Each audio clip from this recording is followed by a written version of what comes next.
Hi friends, అందరికి నమస్తే. Sync పువ్వు చెట్టు ఫ్రెండ్స్, ఇది మా ఆడబిడ్డ వాళ్ళ ఇంట్లో ఉంటే బాగుంది కదా అని నేను వీడియో తీస్తున్నా. ఎందుకంటే మా ఇంట్లో ఇంతవరకు నేను పెట్టుకోలేదు, ఇప్పుడే నేను చూడబట్టి బాగుంది కదా అన్నట్టు చేస్తున్నా. ఈ పువ్వు గురించి నేను మాట్లాడబోతున్నాను ఫ్రెండ్స్. ఎందుకంటే ఈ పువ్వు శంఖ ఆకారంలో ఉంది కాబట్టి శంఖ పువ్వు అంటారు. ఇది విష్ణుకి ఇష్టము, శివుడికి ఇష్టం, లక్ష్మీదేవికి ఇష్టము, శనేశ్వరికి ఇష్టం. ఈ పువ్వులతోటి పూజ చేస్తే మంచిదంట. అందుకోసమే ఇది కార్తీక మాసం రోజు ఎక్కువ పూజ చేస్తూ ఉంటుంది ఈ పూలతోటే. ఇది వినాయకుడి సమితి కూడా పత్రికి కూడా వాడుకుంటారు ఈ ఆకుని.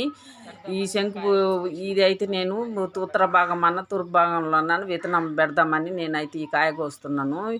ఇందులో మళ్ళీ పూలు కూడా కోస్తున్నాయి. ఎందుకంటే ఈ పూలు నీళ్ళల్లో మరగదీసి 2 నిమిషాల దాకా మరగదీసి తాగితే మంచిదంట. దగ్గు, ఉపశము, గ్యాప్ శక్తి వస్తుందంట. అన్నీ ఒంటికి ఆరోగ్యంగా మంచిదంట. ఇక చూడండి, ఈ పూలు అయితే నేను కోసి నీళ్ళల్లో మరగదీసి